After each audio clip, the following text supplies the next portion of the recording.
हम आपको जानकारी दे दे कि लश्कर-ए तैयबा का सह संस्थापक था ये आमिर हमजा। पाकिस्तान के पंजाब का रहने वाला था। आतंकी हाफिज सईद का बहुत करीबी था। एक ग्लोबल टेररिस्ट था, वैश्विक आतंकी था ये। 2012 में ग्लोबल आतंकी इसको घोषित किया गया था। सालों से कश्मीर में ये आतंक फैला रहा था। इसको इस तरीके से जानते हैं, हाफिज सईद के करीबी होने की वजह से जानते हैं, ग्लोबल टेररिस्ट होने की वजह से जानते हैं। 2012 के साल में ही इसको ग्लोबल टेररिस्ट घोषित कर दिया गया था। यह जानकारी अब इसको अज्ञात हमलावरों ने मार दिया। तो जिस तरीके से यहाँ पे एक के बाद एक जो अज्ञात हमलावर है वो टारगेट कर रहे हैं, दरअसल हाफिज के साथ 1990 में लश्कर संगठन बनाया गया था। लश्कर तैयबा की सेंट्रल कमेटी का मेंबर है और इसी के साथ साथ लश्कर के आतंकियों के लिए फंड जुटाना इसका काम था। भारत में घुसपैठ जैसे कामों में ये शामिल रहा हमजा और हिंसा को धार्मिक जिहाद का नाम देकर भाषण देता था। 2018 में अपना संगठन जैशे यहाँ पे अगर बात की जाए तो मनकफा बनाया गया इसकी ओर से। कश्मीर में आतंकी नेटवर्क को फैलाने में भी इसकी अहम भूमिका थी। तो देखिए अलग अलग जगहों पे जो इसकी भूमिका है वो दिखाई दे रही है। भड़काऊ भाषण देना, लोगों को बरगलाना और नेटवर्क को तैयार करना, ये इसका मुख्य काम था। बिल्कुल। और इसी बीच बता दें, आतंकी संगठन लश्कर से जुड़ा आमिर हमजा अस्पताल में अंतिम सांसें ले रहा है। हाफिज के करीबी इस खूंखार आतंकी को अनजान हमलावर ने कैसे निशाना बनाया, एक रिपोर्ट के जरिए समझाते हैं।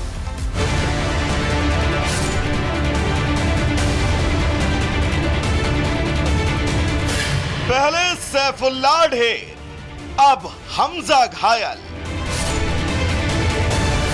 हाफिज सईद का अगला नंबर।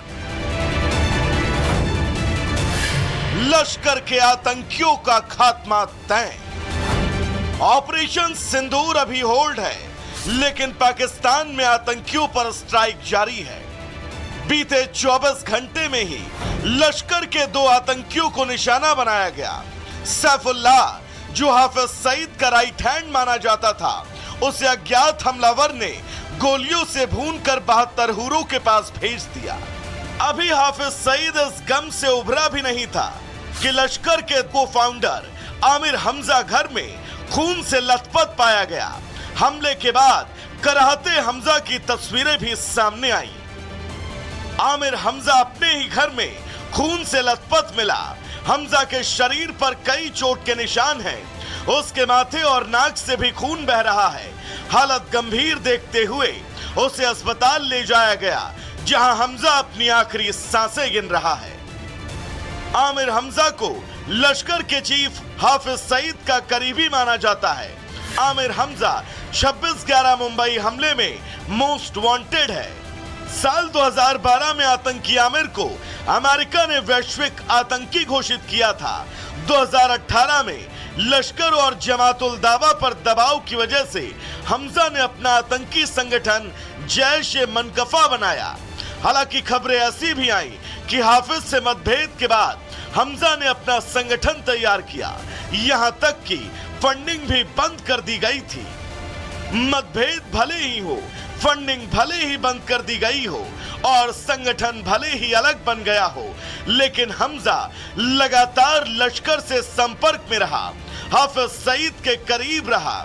जांच में कई बार पाया गया कि हमजा का जैश-ए-मनकफा पाकिस्तान में बिना किसी रोक टोक के भारत के खिलाफ आतंकी गतिविधियों को अंजाम दे रहा है।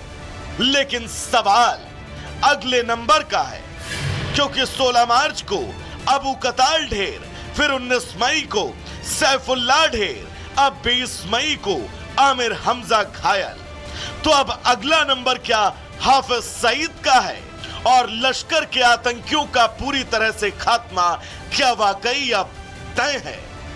Bureau report, Republic Bharat. तो सबका गेम तो ओवर हो रहा है, लेकिन क्या अगला नंबर अब हाफिज सईद का है? और यही वजह है कि अब सवाल खड़े हो रहे हैं कि जिस तरीके से अज्ञात हमलावरों की ओर से टारगेट किया जा रहा लश्कर के आतंकियों को, अब अगला नंबर हाफिज सईद का हो सकता है। लेकिन देखिए कब कब कैसे कैसे जो हाफिज के करीबी थे वो यहाँ पे ढेर किए गए। तो तस्वीर दिखा रहे हैं आपको हम सैफुल्लाह खालिद की, जिसे मई 2025 में ढेर कर दिया गया। ये आतंकी हाफिज सईद का करीबी बताया जाता है। इसके अलावा अप्रैल 2025 में यहाँ पे कारो एजाज आबेद को ढेर किया गया। ये भी मसूद अजहर का करीबी बताया जाता है। इसके बाद देखिए किस तरीके से एक के बाद एक जो करीबी थे वो यहाँ पे ढेर हो रहे हैं। अगला नंबर आता है यहाँ पर फैजल नदीम उर्फ अबू कताल का, जिसे मार्च 2025 में ढेर कर दिया गया। इसके अलावा देखिए अगला नंबर है मुफ्ती शाह मीर का, जिसे मार्च के महीने में ही ढेर कर दिया गया। यह आईएसआई का अंडरकवर एजेंट था। अगला नंबर आता है मौलाना काशिफ अली का, जिसे इसी साल फरवरी के महीने में ढेर किया गया। लश्कर का ये राजनीतिक शाखा का ये चीफ बताया जाता है। इसके बाद देखिए अदनान अहमद, दिसंबर 2030 में ढेर किया गया। ये लश्कर का आतंकी है। तो देखिए कैसे एक के बाद एक यहाँ पे जो करीबी हाफिज के थे वो ढेर कर दिए गए। तो देखा आपने कैसे एक के बाद एक इन आतंकियों को ठिकाने लगाया गया। 3 दिन पहले हाफिज के करीबी सैफुल्लाह को अज्ञात हमलावरों ने मार दिया था। लश्कर का टॉप कमांडर सैफुल्लाह, भारत में इसने कई आतंकी हमलों की साजिश रची थी। एक रिपोर्ट है, उसी पर देखिए।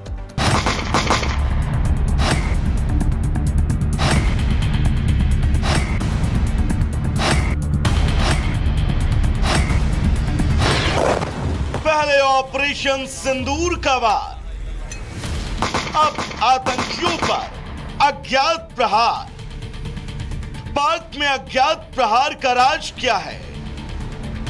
आतंक का अज्ञात दुश्मन आखिर कौन है?